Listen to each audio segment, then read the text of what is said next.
Hello everybody and welcome. This is Rockley Smile here today in Winter Wonderland in the world of Overwatch with something a bit different than my usual.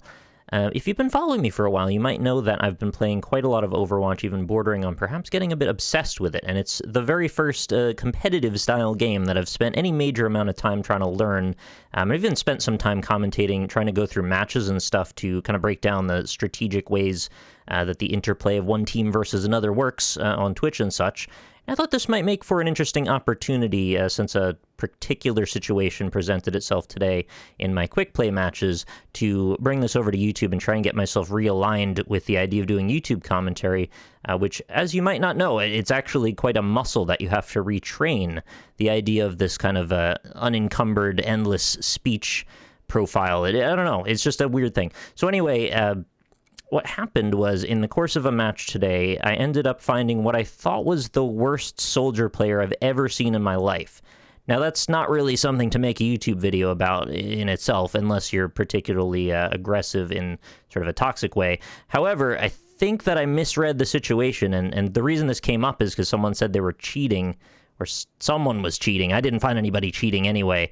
As I watched back the replay, though, I found something strange in what happened. So I'm gonna break into the game itself, and we'll just watch through a bit of it.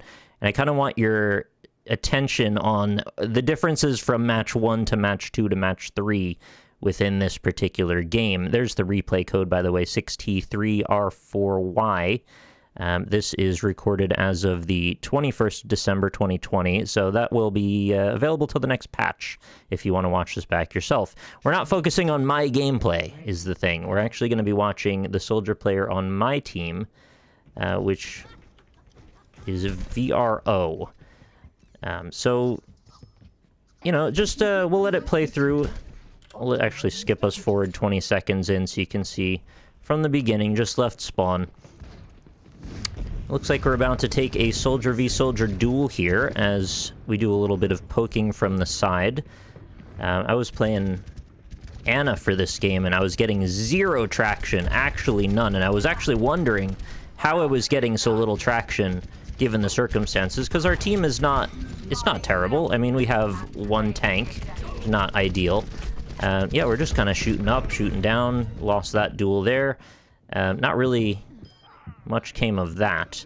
It looks like we got onto the point down below. As you can see, the Orisa and Junk and all were mingling about. In fact, we take the point early, so it looks like this soldier duel at the start was not necessarily going to be indicative of what's to come. But just kind of watch their cursor placement. That reaction time as the soldier went to turn left was quite delayed, in fact. I actually want to draw your attention to that one more time. As we come back, oh right, I have to go in certain increments or it doesn't go. Yeah, replay viewer. I think you can change that now as of the last patch, that you can jump it forward by certain increments. So we're looking down right. Shot and turn. It's a bit of a slow reaction time. Now keep in mind, look at this person's profile border. They're level 8 in bronze. That is literally 8 levels in from the beginning of a new account. Every sign at this point pointed to me and said, this is just a new player. They probably have like 5 hours on the game, and maybe they haven't really played FPS games before. That's not a big deal. That's totally normal and not a problem, really. And I wouldn't really even be upset about that. And we'll just continue to watch. So they're just kind of like shooting the ground, shooting the bubble almost exclusively. Actually, I don't think they did anything in that entire situation that contributed to the team fight. Shooting the wall, shooting the ground, shooting the bubble, and then dies. Fine, no biggie. So we're going to go back up, take the high ground again. No, we're not, actually. We're going to shoot this. No, we're going to shoot the wall and the bubble Doomfist, and now we'll shoot the wall a bit more. Okay, we got our heal down, and we'll shoot the wall, die to Doomfist. Or, sorry, I guess Farah actually got the killing blow there. Not so far an outstanding scenario. We actually managed to get it to 42%, if you can believe that. I don't know that I ever got to the point, except at literally the last possible moment, but I didn't save it or anything. Okay, shoot the bottom of the bridge, kind of run back and forth, shoot the wall. That's a long time to shoot that wall. What? Yeah, alright, everybody's in the grav. Everybody is in the grav except for you, and, well, looking around some more. Alright, yeah, I'm shooting all over the dang place. Things aren't looking good for our plucky little team, as it turns out. A lot of missed shots, a lot of slow reaction, you know, as far as APM goes, about as low as I think could be asked. Just kind of sit in the spawn for a moment and then sprint out. It's fine if we're regrouping, but we were already out. It's fine. Very good target there. Yeah, alright, shoot. Got a couple hits on the Pharah. Now we're switching over to Doom, because, well, it's the only other target at the moment.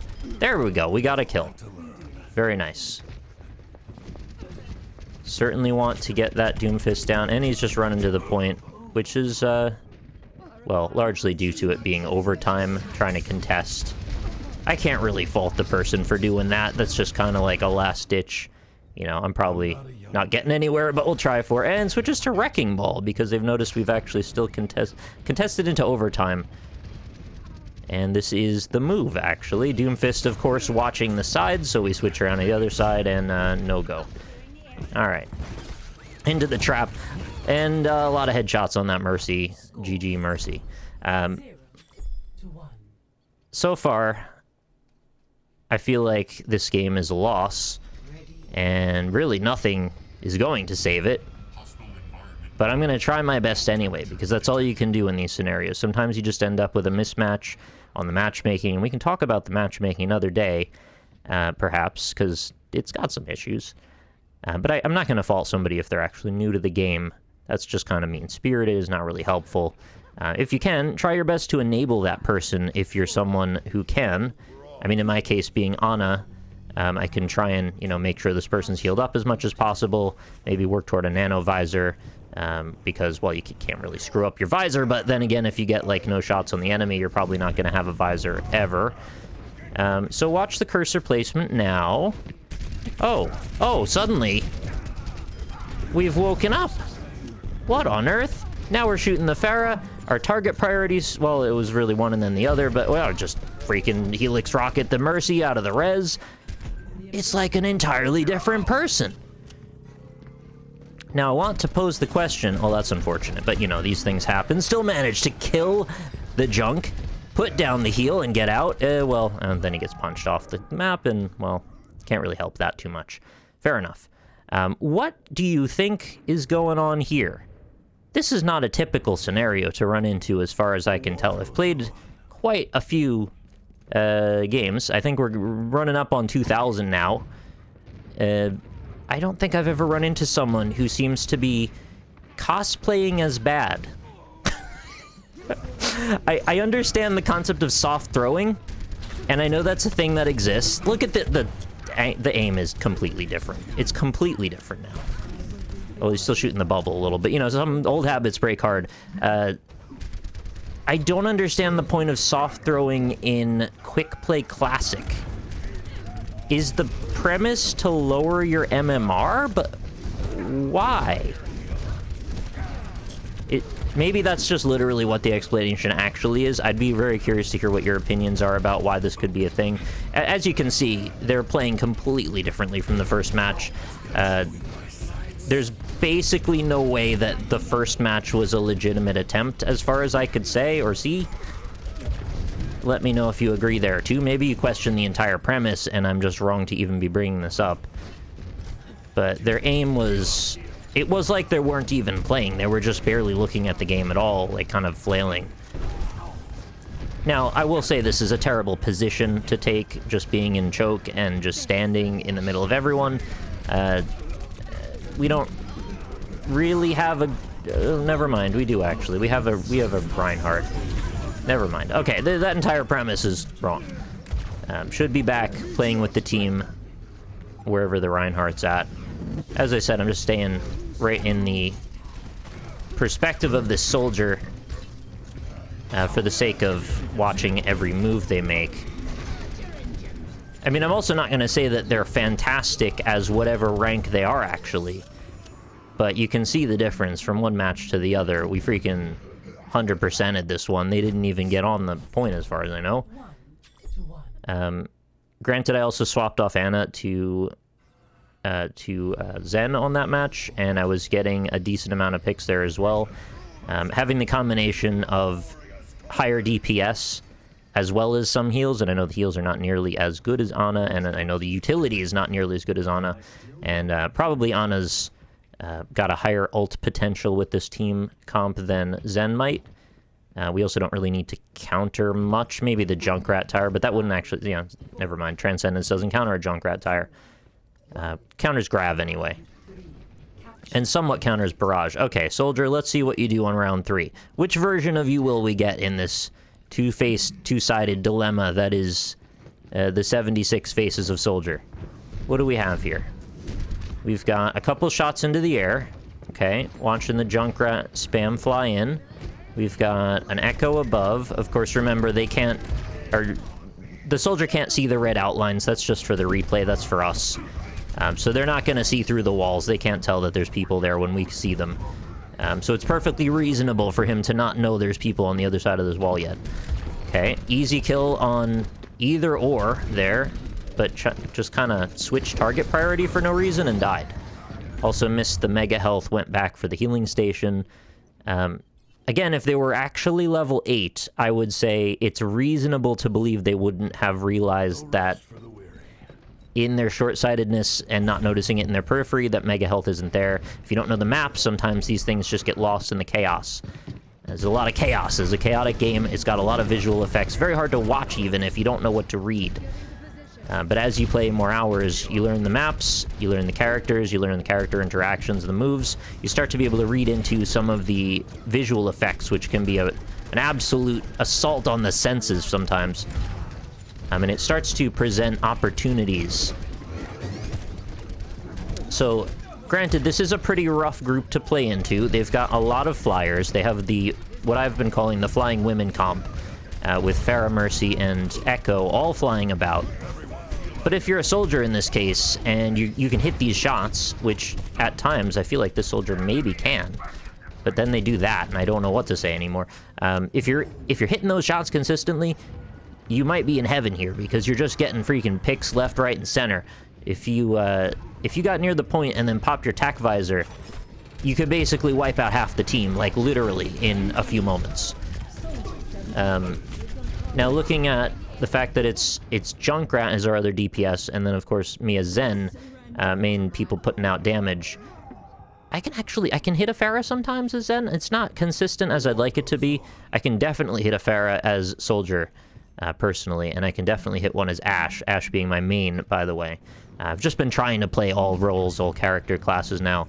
I'm trying to get better at kind of the horizontal stretch of the game, which has made me better with each of the other heroes as a result. This is rough. It actually gets rough to watch here toward the end. You can kind of see where this is going. They're all grouped up, moving in, pushing toward our spawn now.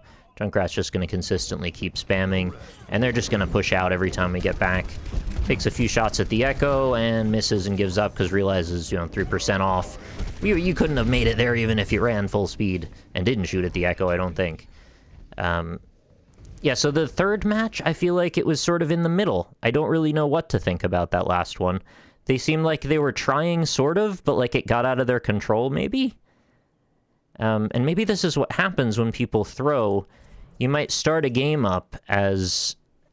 maybe this is what they had in their head. They were going to play the first round terribly and sloppy and, pretend like they're awful. And then they're going to make a big hero play, come back in the second round. And then in the third round, they were just going to do the same thing because they wanted to, I guess, roll the other team, except they just didn't have the skills to back it up. I don't know. I'd be very curious to hear what you think about that scenario and how that played out. I say it's just a peculiar situation because I haven't ever had anybody throw around accusations of cheating and then go in and see that.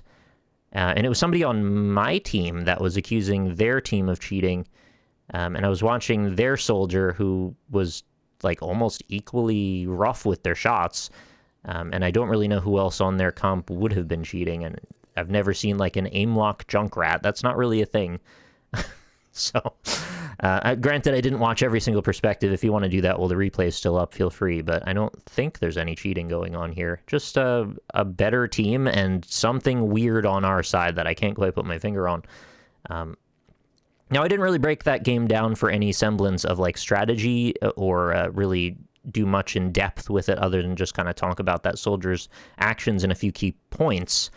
But I am actually kind of into doing that, and I might try and do that a couple of times as I try and get my head straight again about doing YouTube dialogue commentary. I think it does actually get my head to get out of this weird anxious space where I just kind of lock up sometimes. I'll be talking for a while and I'll just hit a wall, and suddenly I can't think of anything to say, and I just have to turn the video recording off, which is really rough. It's not a good place to be at if you want to do YouTube. And, well, I know my actions have not said that in a while, but it might be an option again. Anyway, let me know what it is you would like to see, and if that is not any more Overwatch on my YouTube channel, let me know that too. If you happen to make it to this point in the video and wanted to say that, well, kudos, because you watched the whole thing. So thank you so much for doing that. And I hope to start seeing you with a little bit more regularity. If the plan in my head is to be believed, and that's barring some pretty large life changes coming in the next few months, what I'd like to do is get things sorted so I can maybe get you a couple of videos a week again. What that's going to constitute, well, I'm still not entirely sure there. But at the very least, hopefully you'll see my face, well, or hear my voice anyway in this case, more than not at all for months. That would be ideal for me. So thank you so much for watching, and I hope you enjoyed at least a little brief moment here in Overwatch. And if you're an Overwatch fan, thumbs up. Thank you for sticking around with this game, which really could use more people in it here in the very end of 2020, when we may be about to find out that Overwatch 2 is going to be another year away. If that little leak about, well, not exactly a leak, but that posting about the Overwatch art book coming out in November of 2021 to possibly correlate with Overwatch 2, that would be a long ways away for no additional content, except for maybe a new deathmatch map, which I don't know if any of us were really that worked up about. You know, fix Paris, maybe. Fix Horizon. Zero Dawn Lunar Colony. All right, thank you again for watching. I'm not even going to do the YouTube stuff, but you know what they are. If you want to do those things, cool. Thank you very much. I will see you next time.